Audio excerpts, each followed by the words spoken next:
All right, looks like we are in draft bang bang with first pick, first ban. And this is the new patch, Josh. I know Last that last time we cast on Monday, it was the last day of the old patch. This is brand new patch. So hashtag Rise of the Specialists. yeah, and I think that's one of the things I'm really excited about here is just seeing what we get from these teams because there are so many heroes who were changed, who were buffed. Like there was a complete Like rework. half the heroes. Yeah, yeah. So to me, I think there's a lot of options you can take. We're on Towers of Doom. Arguably, okay, we're gonna get rid of Illidan here. He's still Um, very good. He wasn't touched at all. no, no, and are arguably some of the heroes that were actually pretty good against him. Like we had the Kale toning down.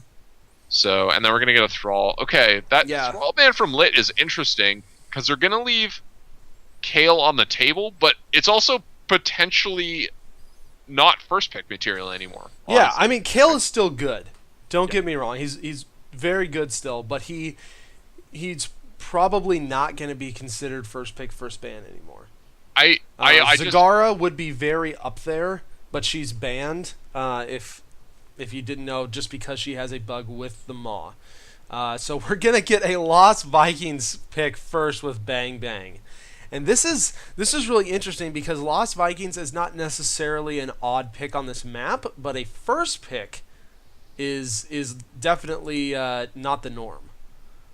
I wonder if Bang Bang is afraid that maybe their other games have been scouted at all, and they know maybe they're known for playing Vikings. But yeah, so Falstad right away for LiT eSports. I like this a lot because he's able to stay in lane, kind of like a Viking, but one that rides on a giant griffin. One And that also, rides on the wind. yes, indeed, and he also is really good at hunting Vikings. Yeah. So this is a pretty good pickup, and just generally on this map, global presence is very strong. So I really like this from LiT, and we're gonna see a Tyrande. I'm not sure how I feel about that this early in the draft, especially if we don't see another support. Well, we don't see a whole lot of Tyrande except for like big objective maps, right? Anymore, like the Immortals, just because Hunter's Mark is so good against them. She didn't really get changed this last patch, so it'll be interesting to see if they use her as that hybridy assassin or if they use her for that solo support. I have to say, I saw a tweet from Dread the other day. He said 99% of the time, Tyrande is not the answer, and I happen to agree with him. I think her time has somewhat passed, so I'm interested to see what we get from LiT.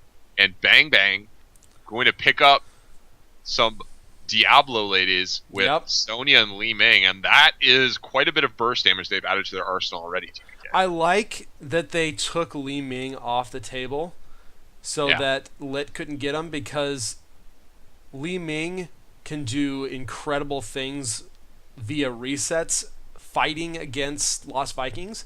And so kind of taking that away from them is probably in their best interest. But again, we can kind of see a little bit the mindset of how Kael'thas is kind of fallen off because we're through the whole first pick phase, nothing.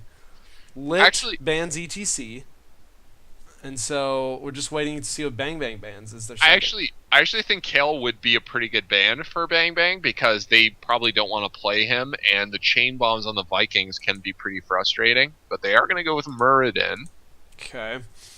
So two fairly prominent tanks taken out before really either team has taken their tanks. So that's going to limit the pool quite a bit, seeing as Muradin and ETC are still very good. But LiT, knowing exactly what they want, grabs Lily and Kerrigan, Josh. And Kerrigan actually got some a little bit of rework and some minor buffs this last patch. Yeah, so Kerrigan better. The intent of the changes was to make Kerrigan better on every map and sort of average her performance somewhat because she was quite good on Infernal Shrines and basically was not played on any of the maps. So the idea is to get her to a point where she can be used on most maps. I don't know if that's going to happen, but I'm intrigued by the Kerrigan Tyrande combo. So that particularly, I'm excited to see if that's going to work out. Yeah, and not only that, we've seen some pretty spectacular Kerrigan play over the last few days from pro games. Yeah, absolutely. We've definitely seen that there are people who have not forsaken the Queen of Blades and have kept the faith during the long dark period since she was last good. And so those people may be rewarded. People are pretty mixed on the Kerrigan changes, but I'm excited to see it in action. Exactly. Bang Bang picking up Johanna, probably the best tank left on the table, arguably right now. We do know lane clear has definitely increased in usefulness now that the minion changes are in, doing the extra damage versus the structures. And Johanna as a tank is probably one of the best lane clearing tanks right now with that Nitex pawn. Yeah. It's interesting that we haven't seen any specialists yet, though, other than like Lost Vikings. I think Sylvanas is good on this map and Zul is good on this map, but like I don't know if this map is the like you definitely have to have a specialist right away. Yeah, this is probably one of the few maps where that change probably didn't affect it as much, right? Yeah. So we have Brightwing healing on the side of Bang Bang. Yeah. And then Anubarak solo tanking. So this should be interesting. I really want to watch this Brightwing build because her shield build got nerfed pretty decently in this last patch. And there's a few Brightwing builds floating around right now. There's one I've been playing around with actually recently that's stacks a lot of healing for Soothing Mist. So I'm really interested to see what they end up going with as far as their Brightwing build. Yeah, and I think the changes might actually let you take Cleanse at 7 also, which was sort of like a thing that never happened before. Like, you just couldn't pick it because Phase Shield was so good. So, I'm really interested to see it. Brightwing is one of my most played characters, and she was so much fun to play back in the day. Yeah. So it'd be great if she was a little bit more well-rounded. What I'm worried about here is the hard engage comp from LiT eSports against Brightwing. Like, you better not get hit by that Kerrigan combo because you're dead. And not only that, you've got some pretty hard engage with the Nubarak at the same time. And Lili can only be interrupted by Brightwing, and then maybe a Johanna Condemn or an ult. So as long as Lili is sitting in the back line, she'll be able to get her ult off. But she could even go Water Dragon because there's Tyrande too. She doesn't necessarily have to take her healing ult. I think Sonya, with the spear, potentially even going Leap because you have Lili, Tyrande, Falstad in the back line, and they're all fairly squishy. Like, I'm not saying Leap is definitely going to happen, but I wouldn't be surprised to see it just because it does let you jump on the Lili, cancel the ult. Getting onto the Tyrande is like instant kill potential. Same with Falstad if his barrel roll is down or he's far from a structure. So I honestly think there's a big argument for Leap here, and I wouldn't be surprised to see it. But it will be interesting because like you're already facing a comp that wants to engage onto you. So yeah, you don't know if you want to get in further, especially with the team fight being a little weaker at the beginning with the Vikings. So, over on the side of Bang Bang, we have Kronos on Sonya, Legacy on Li Ming, Nate Dogg on Brightwing, Null on Johanna, and Set Standby Same. The battle begins. Smin. I remember that name. Set Standby Smin on the Lost Vikings.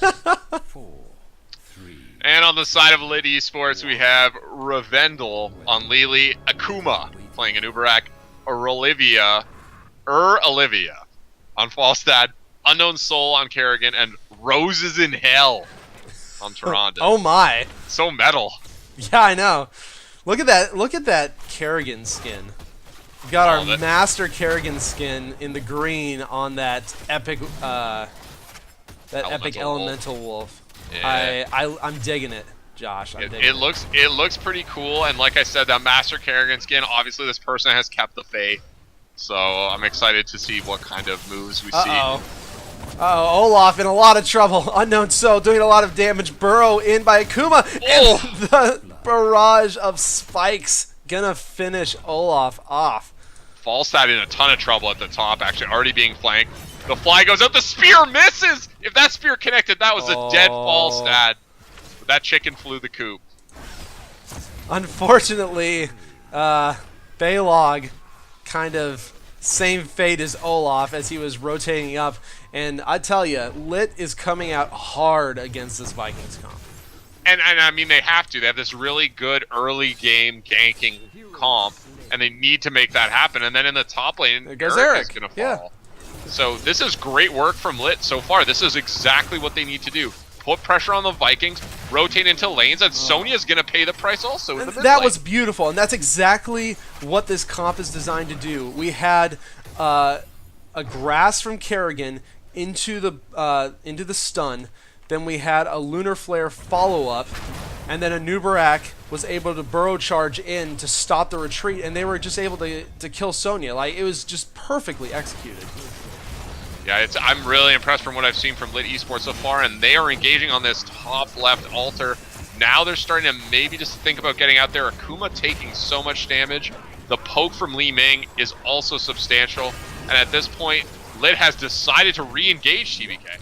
And this, and I mean, they're doing a really good job. Another beautiful Kerrigan combo, Brightwing falls, but Bang Bang does manage to grab both altars, and that's partially using the benefit of this Vikings already, but unfortunately, Baylog is going to fall again. Yeah, the Vikings are just being picked on. Like you said, they did get the altars, which is good, but so far they're actually behind on XP, nearly a half level behind, and given that they have the Vikings on the side of Bang Bang, that is a worrying trend already.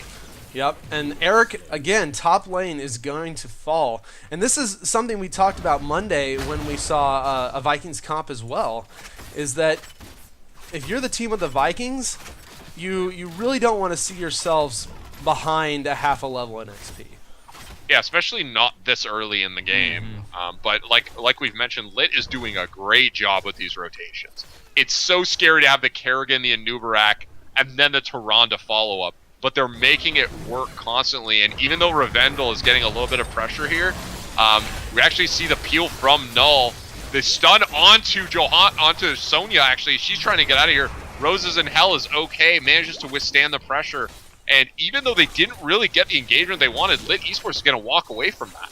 Yeah, and that's very surprising. Lots of damage going out onto Tyrande from that Sonya engage. But this is one of the really, like, big deals about having that double healer comp, is that Tyrande can kind of go hybrid-y, and then you've got her heals plus, you know, Lili's heals, and it's much easier to keep people up. And so far, hybrid-y for Tyrande means owls. Yes. Lots of owls. Lots of owls. And I mean, that's what I love to see.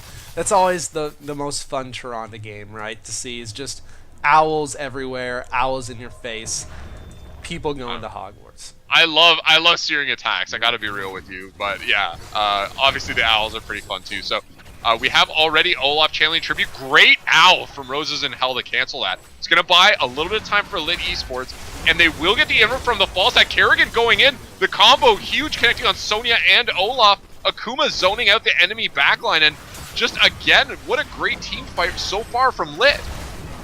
Yeah, LiT is just executing the combo so incredibly well. They're zoning out everybody. They're killing the Vikings. Like you said, beautiful owls from Roses in Hell just to stop the channeling.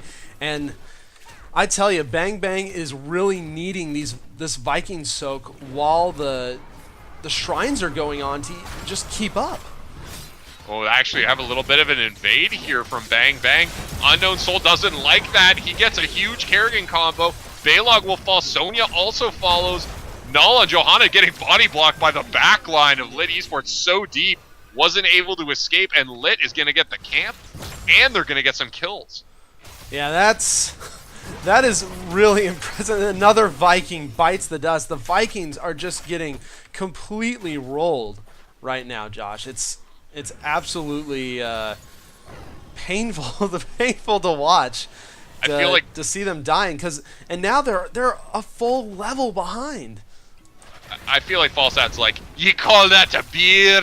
and he's just like coming up there wrecking Eric constantly. Like I feel like it's a personal grooming issue. You got a slingshot. I've got a what is that? Is that a large glowing lightning anchor?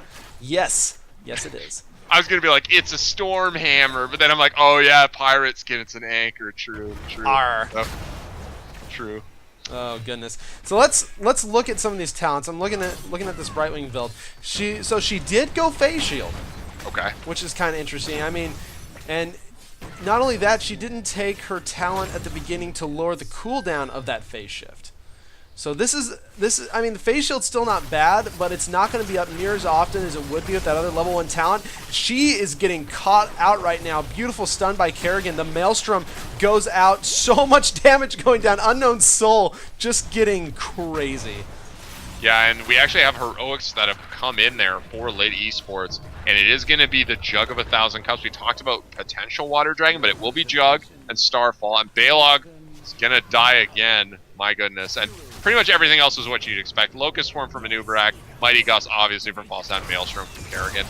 And we still don't have heroics on the side of Bang Bang as Olaf falls yet again.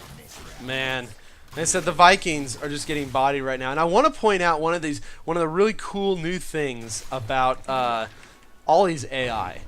If a team is up a talent tier advantage, you get a little flame glowing in the portrait behind their level.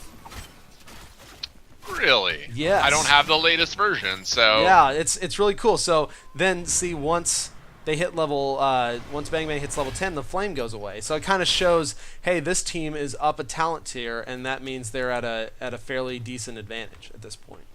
That's just kind of cool, just from a viewer standpoint. Arrow up top on Falstad. Kronos misses the spear, but he's going to get body blocked pretty hard. Gus back, and it looks like he's going to be able to survive what was basically a 3-man gank. Great patience from Air Olivia to not fly out immediately, to not blow the Gus until they had an idea of where everyone was, and that's the reason that Burra is once again going to fly the coop. In the bottom, Akuma with the Burrow charge follow-up. Lunar Flare will secure the kill on Olaf, and we have Eric fall around the same time. The Vikings have died 3.5 times, but they're quarter kills each, so that's what, 14 times? Yeah. It's a lot of Viking deaths. Baylog again falls. Bang Bang trying to get the kill on the Lili. They do. Li Ming gets the resets. They're trying to get Akuma as much as possible. He falls as well, and this is huge. This is exactly what Bang Bang needed as the altars spawn. I love that. Unknown Soul's like, I'm gonna flank, and then Anubarak went down, and he was like, nope. And he just turned back around. Obviously, discretion being the better part of valor at some point, and certainly there that was the case. So they lose 2, and that was a great blessed shield from Null that helped enable those kills, and now they're in a position where they could potentially get both of these altars, and that would put them ahead. Yeah, and this is where the Viking, a beautiful owl by Roses in Hell. Everyone is back up on the side of LiT, and they are counter pushing this. Beautiful gust and fly to come in, a large starfall to block the exit, and Bang Bang is just falling. There is nothing they can do, and LiT successfully defends their altar. They're like, you know what? 4 of you are down. We're just gonna go ahead and grab boss too. Yeah, and even though it looked like Bang Bang was in a position where they could dictate terms there, it did not happen. It did not happen. The engage from LiT eSports was just so on point, and they were able to completely decimate the opposition as soon as they went in. Many members of Bang Bang just trapped, not able to get out because of that starfall. I loved the placement of that starfall. Everyone on the side of Bang Bang was all in, so Tyrande goes, okay, I'm just going to block your exit. You can stay here with us and get owned, or you can walk through the starfall and get owned. Yeah. The other thing I want to point out, Unknown Soul doing a great job of picking on Nate Dogg, who's playing Brightwing. Whenever they get into a fight, he's looking for the Brightwing. He's trying to get the Brightwing, and Brightwing does have Blink Heal, but you can't use that if you're crowd controlled until you die. And that has happened a couple times to Nate Dogg. So great job from LiT in picking those targets. And you have to imagine that Unknown Soul has some say in which targets are being picked since he's playing Kerrigan. Oh, yeah. And again, LiT coming around, stealing the aggressive mercenary camp, which is going to force Bang Bang to react. Bang Bang now almost 2 levels behind. And this is with Vikings, and this is just not a situation you want to be in at this point in the game. Oh, an Unknown Soul, the Kerrigan combo does miss. Lunar Flare connects on Kronos. He's going to try and get out of there. Huge burrow charge from Akuma, and the Starfall is shredding everybody. Null will try and use the Iron Skin, but no. And this fort falls. Akuma's going to continue the pursuit. At the very least, they should get Olaf, but Nate Dogg, Unknown Soul, just picking on this Brightwing. The Queen of Blades has no love for Fairy Dragons, TBK. Wow. That was an insane team fight. Not only did they kill everybody but Li Ming, but they got 3 additional shots on the core, and they stole a fort, and we have our second triple altar spawn. This is literally the worst case scenario for Bang Bang. And they're level 16. They've just hit level 16. They have those 16 talents, and now it's such a long road for Bang Bang because it's hard to fight a team fight. It looks like they're going to try and do it anyway on the left shrine, TBK. And I mean, they have to. If LiT gets all 3 of these, they'll be within 2 of finishing. Because they're getting 5 shots right now because of that bottom fort. And so right now, I mean, LiT can basically just do whatever they want. Beautiful Gust comes out as Falstad flies in. So much damage going down on the Vikings. Kronos shrunk, and he is going to fall as well. Null shortly thereafter. Legacy just trying to get out, but another beautiful Lunar Flare by Roses in Hell. I mean, the Tyrande play has been so on point. Yeah, the Tyrande play, like the communication between Unknown Soul and Roses in Hell and Akuma to chain their crowd control together, get good engages, and make sure to blow up priority targets has just been, honestly, it's been a lot of fun to watch. They've done a great job, and the 3 of them really making this hard engage comp work. And now in the late game, though it might drop off a little bit, they have the talents here, they have control of the map, TBK. Yeah, they are a good 2.5 levels up right now. They're about to capture this last fort, and I don't think that Bang Bang's going to be able to capture a fort back before the auto damage kills it. Yeah, you're right. There's really no there's way. The one shot, and in. There's the second. There's the second. Wow. And this was just a complete LiT eSports win by map control. Yeah, and I think the most frightening thing about it was that we saw this hard engage comp, and it seemed like the Brightwing could never heal the team through it. No, it seemed like the burst damage was too much. That Brightwing was just bodied at every turn. Bodied. I felt so bad for Nate Dogg. Like he just couldn't do anything. Yeah, and even like hardier targets like a Sonya, like the Kerrigan combo plus Lunar Flare plus Hunter's Mark, and then the Anubarak is around. Like you can't do any. You're not getting spin value. It's just you just get locked down. Yeah, no, that was. I loved the combo that LiT did. Like they executed their comp so perfectly. I was very impressed with how well they executed their comp. And I was skeptical of the Tyrande at first, but the communication between Akuma and Unknown Soul and Roses in Hell was just, it was great, and they executed it very well. The rotations early game were exactly what they needed, and in addition to that, Irrelivia able to get so much value, killed so many Vikings, solo soaked top a lot. Like everything went well in the early game for LiT, and they just went from there. Yeah, I was super impressed by LiT's play and the combination. Yeah, it was just well executed. We used to see compositions like this a lot more often, and the stun lock meta, so to speak. I don't know if it's ever truly left, but the idea of like an early game roaming squad like that has certainly fallen off in popularity. Sure. And this was just great execution. One thing I want to point out, though, is how do you feel about the Lili? There were so many other options on the table. You know, I liked the Lili. And I honestly, I think the Lili did her job well enough that you almost didn't even notice she was there, right? Like but she was always there in the back line. The ult was ready, the heals were ready, and she just played back line super well. She came in to blinding wind every once in a while, then stepped back, kept healing. Like it just worked. It just worked really well in that particular situation. I was a little bit surprised by the Lili pick because it's not like Bang Bang has a ton of auto attack damage. Yeah. Even Sonya, who obviously relies on auto attacks to build Fury, is not, the majority of her damage does not come from auto attacks. So it was an interesting pick, but I think I mean it worked out obviously. Mm-hmm. He died only one time. And when he died, he got kind of rotated on from off lane, and there were just too many people who weren't in the lane to help him. So I actually think it worked out pretty well. I would be interested to hear the team's reasoning for picking Lili over something else like Uther, Rhaegar, even Kharazim. Mm-hmm. Especially when you have that hard engage, it feels like Kharazim or Uther, or Rhaegar, any of those kind of fits that niche better. Yeah. But like they made it work. Yeah, they really did.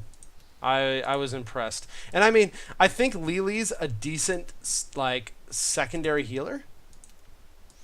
When you have it kind of queued with Tyrande. Yeah, true.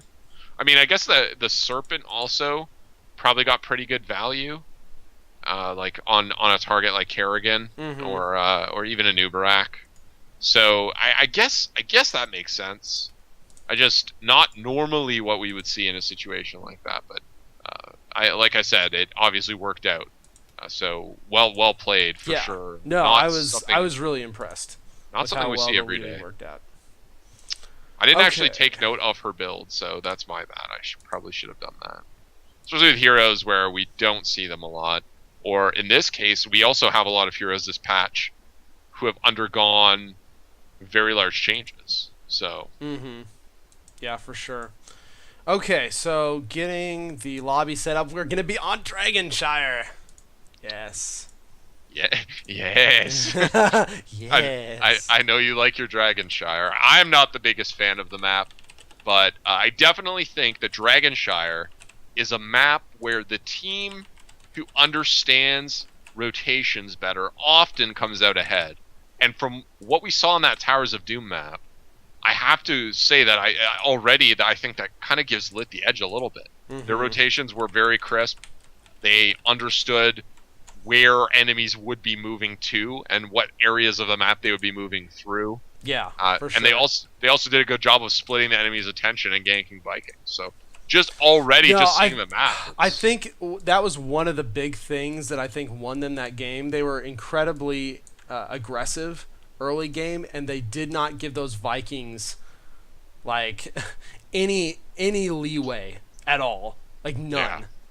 Yeah. Every time they showed their face, bam, dead. Yeah, it certainly felt like that. Like the Vikings died quite often, but their deaths were staggered. So it felt like whenever they came back to lane, it was over pretty fast. Especially in the Falstad lane, like the top lane was a hostile place to be a Viking. Yes, it was incredibly hostile. Like Arrow on Falstad just wrecking poor Eric. Like I felt bad for Eric. No health and the burst damage that Falstad puts out means that you need to be sure of where your Viking is, or Falstad's gonna eat him for breakfast. Oh yeah, no question. All right, we have a draft. Let's switch over to that. Links are out. And we're in. Nice. So LiT eSports with the first pick, first ban this time around on Dragonshire. So we'll see what ends up going on. So Thrall. So I'm not sure why do you think the Thrall bans so much here, Josh? I think if you there's two reasons to ban Thrall here. The first would be you plan to play melee assassin, and so you don't plan to play Thrall, and you don't want to play against a Kerrigan ban. You think that's like a respect ban right there? I were Bang Bang, I would not want to play against Unknown Souls Kerrigan. That was just straight up. That was rough.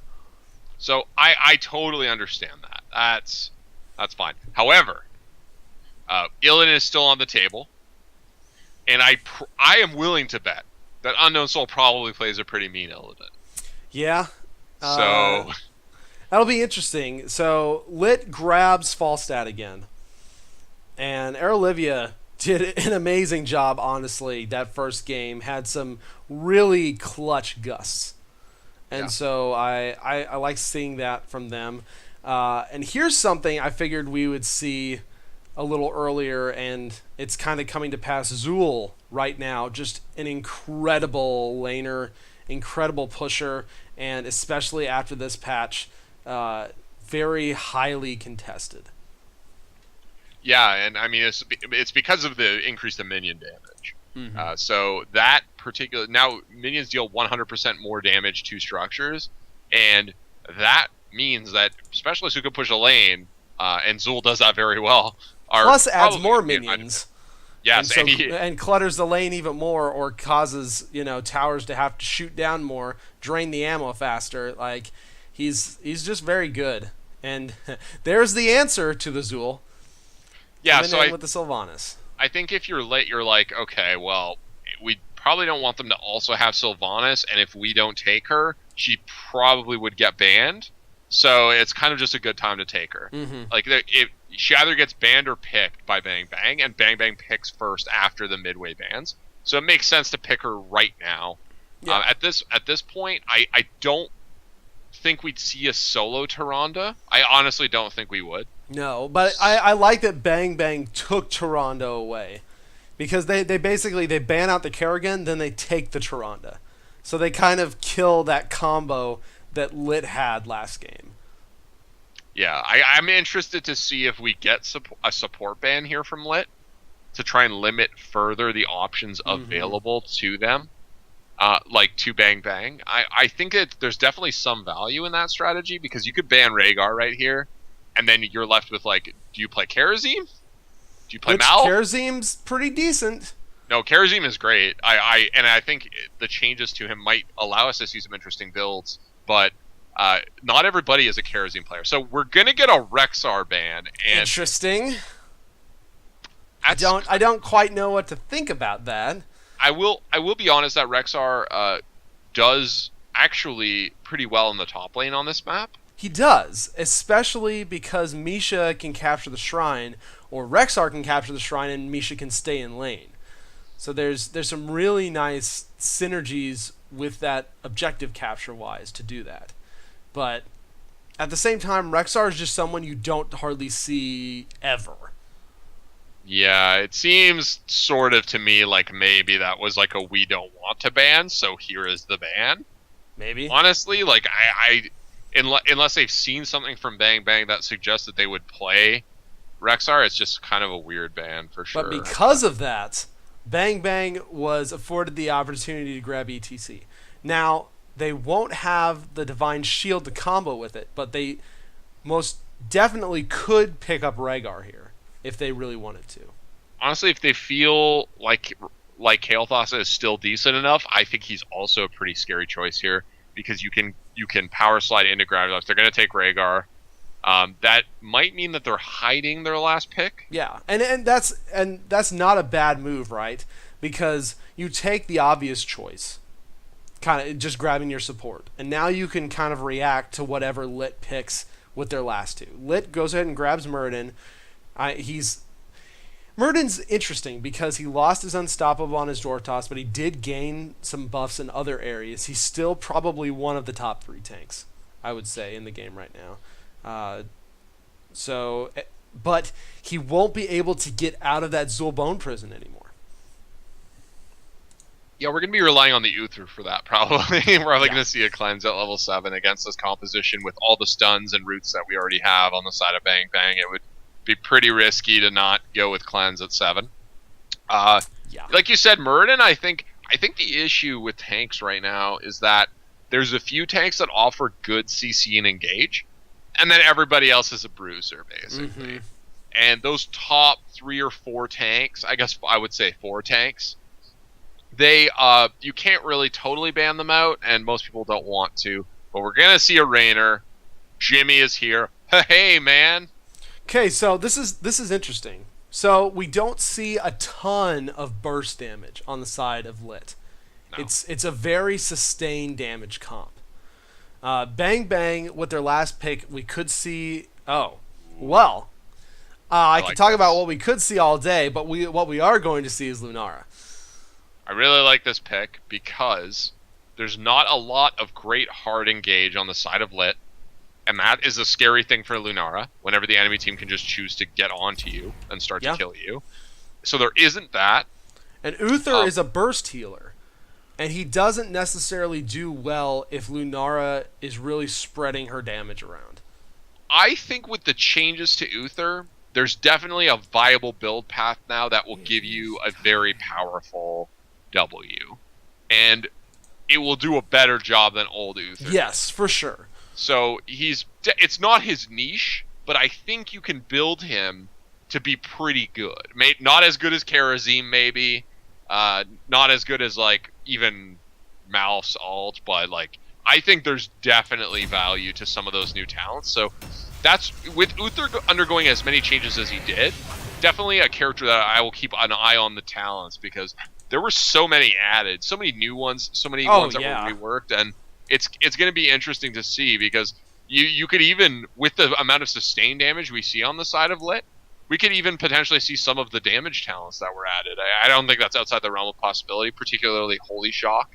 I think I've seen Holy Shock being used actually quite a bit now, because it's a nice just burst damage if you need it. And not only that, but you don't lose, because you get more healing on your next Holy Light. You don't lose as much as you used to lose.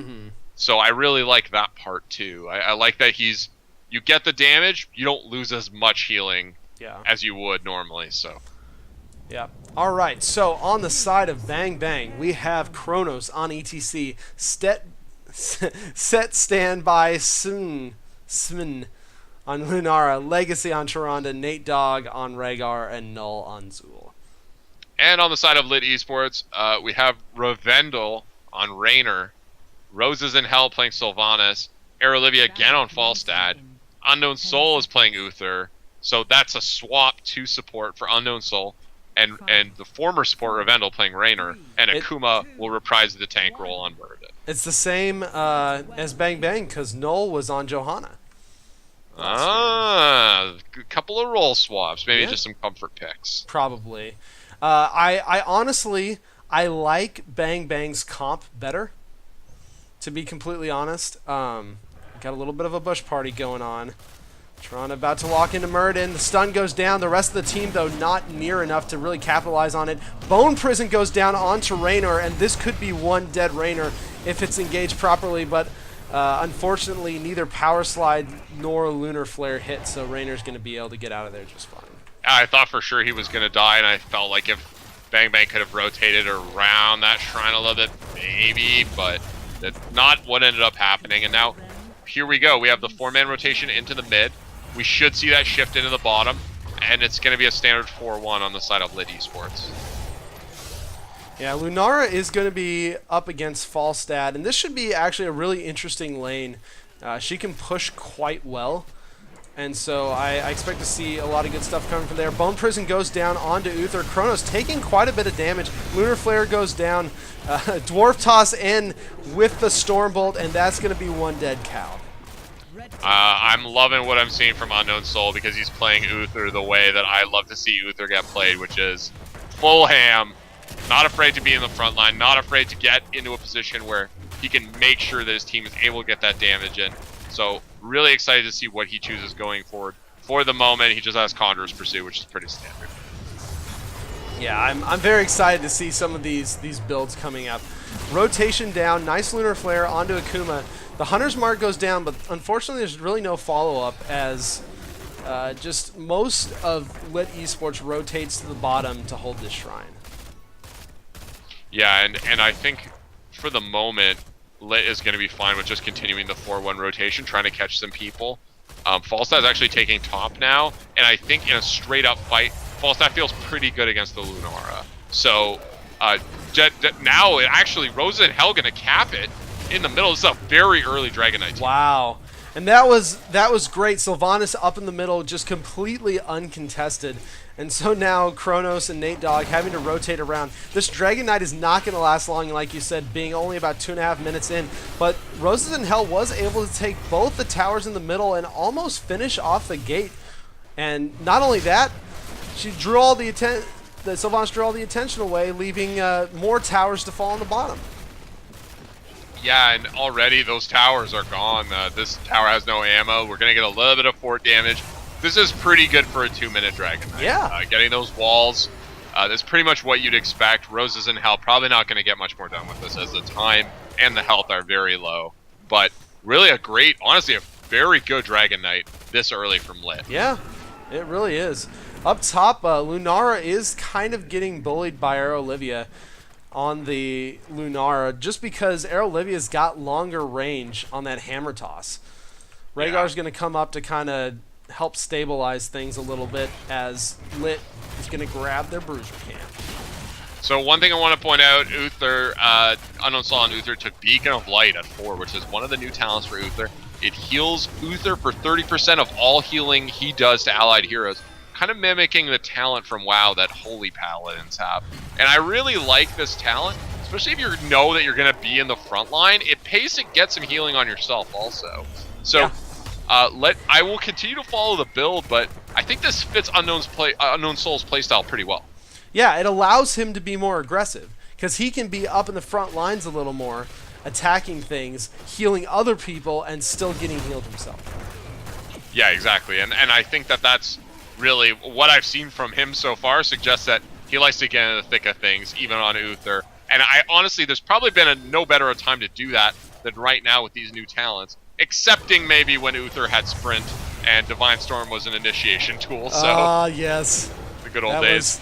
That was a while ago. The good old terrifying days. Oh, it was terrifying. It was terrifying. When you see Uther just like sprinting at you, you're like, oh crap. And then the circle of stun. And remember, that was back when the level 20 upgrade was about twice as big as it is now. Oh, it was huge. It was huge. There's no way to dodge it. So in the bottom, Akuma getting a little bit of pressure put on him here from Null and Kronos, but he's fine. He's all right. This is really the power of Sylvanas. They're just able to stay longer than they technically should be able to, because she can shut down those forts, and they're protecting those giants. And I mean, look at the fort right now. It's almost got nothing left already. Yeah, and I do want to point out also that Redvendi is doing a good job. Revendel, sorry, is doing a good job of poking constantly. Good stutter stepping, just applying pressure, and that is so annoying because Raynor is always slightly out of your reach until you move in, and he's doing a good job of just applying pressure to this team. Yeah, he is, and it's interesting too. This is allowing LiT to push much harder than they would be able to, because 2 people are up in the top lane dealing with Falstad right now, and I mean, they've pushed him back, but we're only now seeing the first 2 towers fall, whereas LiT has gotten a fort down in bottom, and they're taking mercs. And they're level 10. And they're level 10. So we do have Hyperion for Raynor, Wailing Arrow for Sylvanas, obviously Mighty Gust Falstad. It's going to be Divine Shield. Dang it. For Uther. I know. Feels bad, man. And then Avatar for Murden. Probably not surprising. All right, so Bang Bang up top, wisely pulling back after the 2 towers and the gates are gone, as LiT rotates up to kind of help Olivia out. Zul and Kronos fighting Akuma down the bottom. The Bone Prison goes out. Nothing that Akuma can do about it. He does Dwarf Toss out of there. They are going to go ahead and get that bottom shrine back right before the cap. And they just need to stall out as long as possible and just get level 10 right now. That's going to be hard because they lost Lunara in the top lane. There's some great play from LiT to isolate her, and the Wailing Arrow actually goes in, hits Zul. Zul not able to do anything, just gets absolutely destroyed. Kronos forced a power slide out of there. Nate Dogg is a dog, and he's leaving. But yes. This is going to allow them to get that bottom shrine. and Raynor's already heading to the mid, hoping to get that Dragon Knight TPK. And that's something they have to be super careful about, too, because there's no fort in the bottom. They had to pull back immediately, because there was no safe place to go to. And now that they've capped the Dragon Knight, LiT should be able to get quite a bit of work done here. They should be able to clean up this tower and this fort.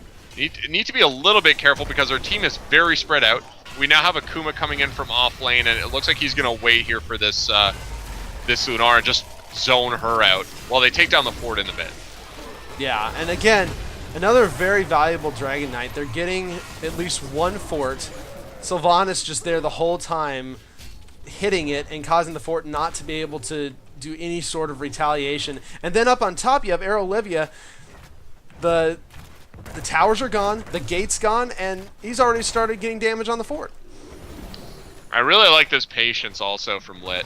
Like they waited for the Dragon Knight fully to come around. Dragon Knight has enough health to soak up some damage. It's gonna do that. Starfall comes down. Olivia with the gust. Starfall doing so much damage to Unknown Soul though. He has to Divine Shield himself. They will pick up the kill on Lunara. Poison Nova goes out. Unknown Soul and Red Vendel and Olivia very low. Rose is in hell very low. And Raider's just trying to get out of here as a Lunar Flare connects on Sylvanas.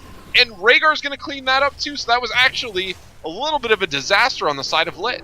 Yeah, this was exactly what Bang Bang needed. They are a level and a half behind. They're a talent tier behind, and they still did a really good job on that engage. I honestly think the gust backwards was a little bit of a misplay by our Olivia, because it actually positioned them better to take out LiT because of where that Starfall was.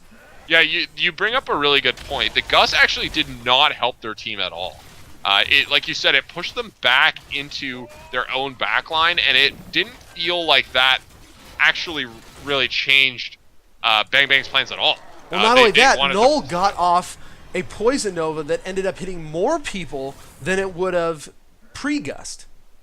Yeah, the Poison Nova did a lot. Yeah. It did a lot of damage, so...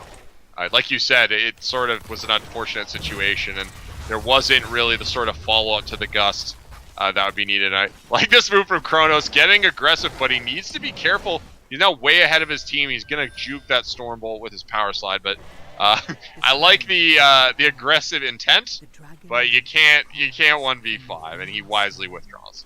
Well, this is really nice from Bang Bang now. Because of those 2 kills, they were able to catch up in talent tiers. They're now just a little over a level behind, but they don't have to worry near as much about fighting over these shrines as they would have if they wouldn't have been able to get any kills. And now we're seeing a huge 5-man push up top, and they're going to see how much damage they can do to this fort before LiT comes down. But LiT, at the same time, kind of posturing to pressure bottom. No, I like this move from LiT. You have Sylvanas, so your push is, and they forced it back. Yeah, like, this is a great rotation.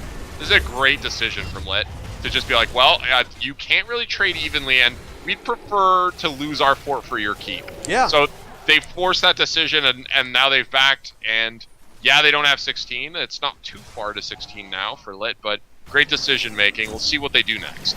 Especially now with the new rules for catapults where they fixate on the buildings. Losing that keep or that first keep down is much more powerful than it used to be, just because the catapults just have more takedown power.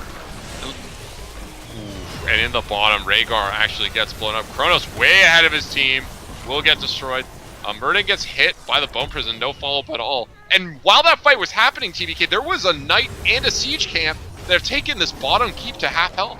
Yeah, that's super unfortunate. Falstad flying up top to try and cap this last shrine so they can get it. Tyrannus trying to move to the middle as much as she can to block this, but there's not going to be a whole lot she can do. Roses in Hell pushing her back, and this is going to be another Dragon Knight for LiT.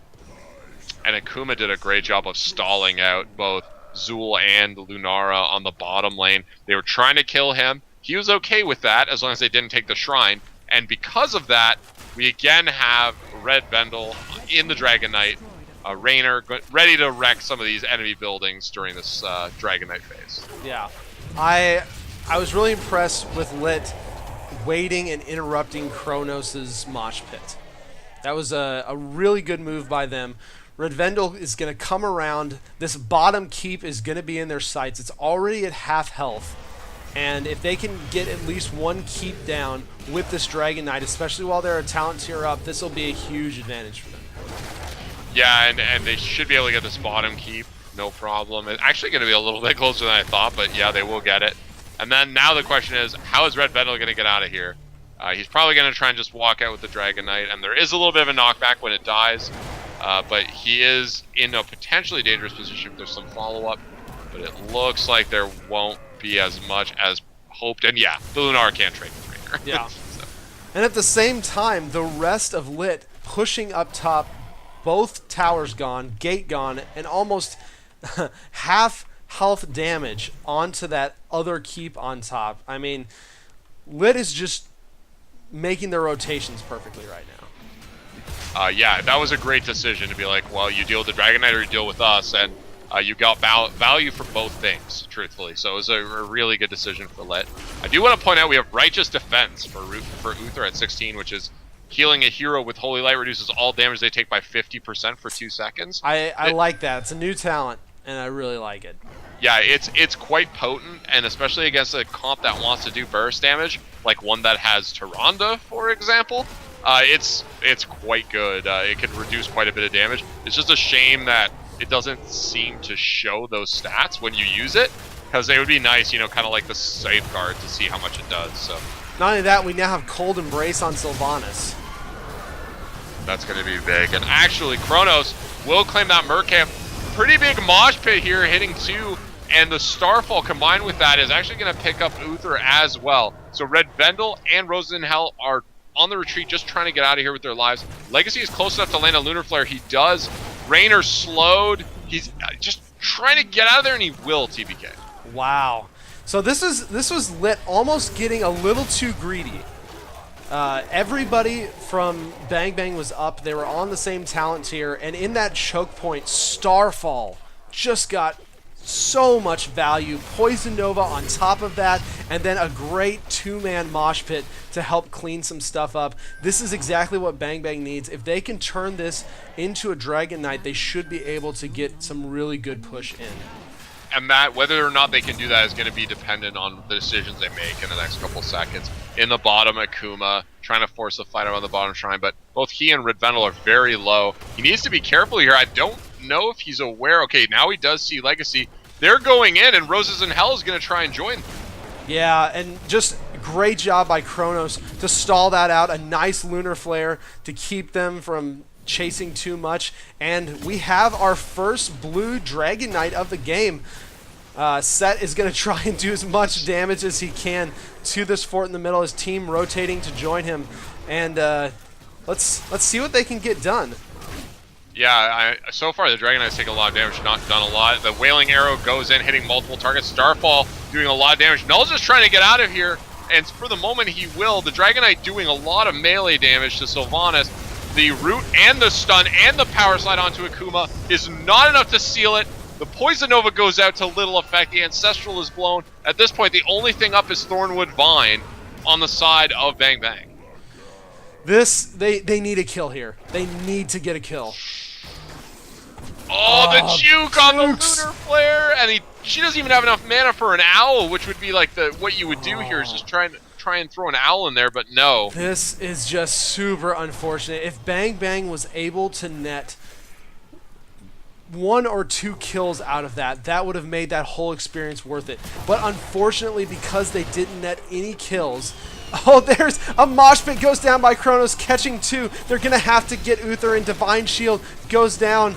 Falstad's going to fly in, and they look like they're going to be able to defend. Akuma taking a lot of damage, but Lunara falls very quickly. Kronos is shrunk, just trying to get away, and it looks like he will be able to do it. Falstad heal comes in. The Lunar Flare goes out. Beautiful job hitting 3 people. Owl goes out, but the stun, the Stormbolt, and the burst just melts Tyrande, and Kronos looks like he's going to go down as well. Yeah, Muradin showing off the rewind there as they hit level 20 with the extra Stormbolt, and now this is really LiT's game to end. They have 3 down. They have Sylvanas, which obviously doesn't work on the core, But with the Hyperion, the Gus used just to zone the enemy team out. They're going to try and get as much face time with this core as possible, TBK, and I think they've got this. Yeah, another great Wailing Arrow. They're just keeping Null completely locked down. Not going to be able to use that Poison Nova as it was just a few seconds from coming back up. And LiT with a beautiful push to end the core. Yeah, I mean, that last fight was really just a showcase of one of the real big strengths of LiT, which is target selection. Yep. Olivia came in, and it was tempting to either back up or let Akuma die, but instead immediately went on to Lunara and blew her up. And that is the correct target. She's low health. She's doing a ton of damage. Look at her damage numbers. Yeah, like, no, her so damage is almost as high as Rainer's. Yeah, and I have to say that target selection and trust in the front line was a big part of why LiT had the performance they did tonight. Yeah. They were able to isolate targets, blow them up. The CC was there, and Air Olivia, you're playing Falstad, played Falstad in both games, and playing Falstad is kind of a thankless job sometimes, maybe, because it's sort of expected that you be able to do that as a ranged assassin player, but I have to hand it to Air Olivia. Great job overall in both games, really showing off the power of that hero. I think one of the really deciding team fights in that game was when Bang Bang got the Dragon Knight. And LiT did such a good job of teasing them and tempting them and keeping them split up that Dragon Knight got almost zero value. If Bang Bang had been able to net a few kills, that would have been just as good as the push power the Dragon Knight would have offered. But unfortunately, not only did every person from LiT get away from that fight, the Dragon Knight did nothing. And so that really kind of got them on the downward trend, and then LiT came back full health while Bang Bang was still kind of low, jumped in, and then that was kind of the team fight that led to the end. Yeah, like you said, that Dragon Knight phase from Bang Bang, they got the Dragon Knight, they secured it. There was a great play from Kronos in the bottom lane to make sure that they got it. And once they had it, it felt like they didn't have a decisive plan on what to do with it. And like you said, they got teased a little bit, got tempted, and in the end, the Dragon Knight did not really do anything for Bang Bang besides denying it to LiT. So yeah, it was unfortunate. Like, I really liked the idea, and Bang Bang had some decent team fights. Like they had some really good potential, especially like up at that Bruiser camp. They really did a good job at taking that team fight, but LiT kept them behind just enough, almost at every turn, that they couldn't hardly do anything when they got those opportunities.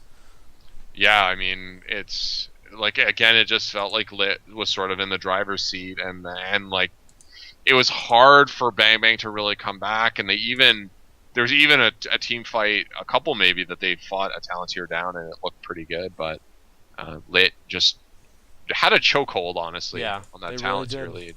They really did.